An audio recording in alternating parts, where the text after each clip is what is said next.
அவர் நல்லவர், அவர் கிருபை என்றும் உள்ளதுன்னு சொல்லும் போது அவருடைய மகிமை அவ்வளவா இறங்கினது. ஹல்லேலூயா. அவரை உயர்த்த உயர்த்த, அவரை மகிமைப்படுத்த அவர் ரொம்ப சந்தோஷப்படுவார். ஹல்லேலூயா, ஹல்லேலூயா, ஹல்லேலூயா.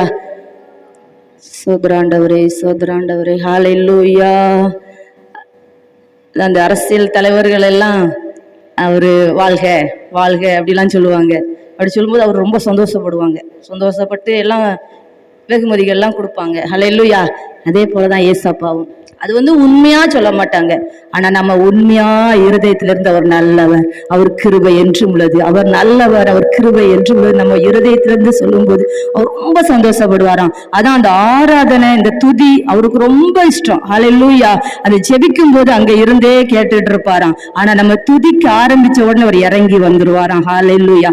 அந்த மகிமை அவருக்கு ரொம்ப இஷ்டம். ஹல்லேலூயா. அதனாலதான் அவர் நல்லவர், அவர் வல்லவர், அவர் போதுமானவர், அவர் கிருபை உள்ளவர், அவர் பெரியவர். அவரை உயர்த்த உயர்த்த அவருடைய மகிமை அவ்வளவா இறங்கும். நம்ம இருதயத்தில் உள்ள வேண்டுதல்கள் எல்லாம் அவர் அப்படியே நிறைவேற்றிடுவார். நம்ம கேட்க வேண்டியதே இல்லை. அவரை உயர்த்தி கொண்டிருந்தாலே போதும். நீர் பெரியவர் ஆண்டவரே, நீர் நல்லவர் ஆண்டவரே, நீர் சர்வ வல்லமுள்ள தேவன் ஆண்டவரன்னு அவரை உயர்த்தும் போதே நமக்குள்ள எல்லா வேண்டுதல்களையுமே அவர் நிறைவேற்றிடுவார். ஹல்லேலூயா.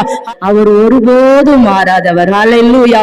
அவர் நம்ம எப்படி இருந்தாலும் அவர் நம்மை மாறவே மாட்டார் நம்மை விட்டு. ஹல்லேலூயா, ஹல்லேலூயா. வசதியா இருந்தாதான் நேசிப்பார், பணம் இருந்தாதான் நேசிப்பார், படிப்பு இருந்தாதான் நேசிப்பார்னு இல்ல, எதுவுமே இல்லைனாலும் அவர் நம்மை நேசிப்பார். ஹல்லேலூயா. ஏன்னா இயேசு நல்லவர். ஹல்லேலூயா. எத்தனை பேர் இருதயத்திலிருந்து சொல்ல முடியும் இயேசு நல்லவர்? ஹல்லேலூயா, ஹல்லேலூயா. அவரை உயர்த்தும் போது அவருடைய மகிமை இறங்கி வரும். அவர் இறங்கி வருகிற தேவனா இருக்கிறார். அவர் இறங்கி வந்தா விடுதலை தானே. ஹல்லேலூயா.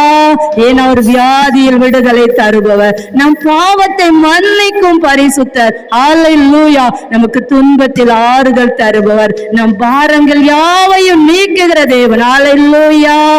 அந்த நல்ல தெய்வத்தை கரங்களை தட்டி உற்சாகமாய் படிக்கலாமா?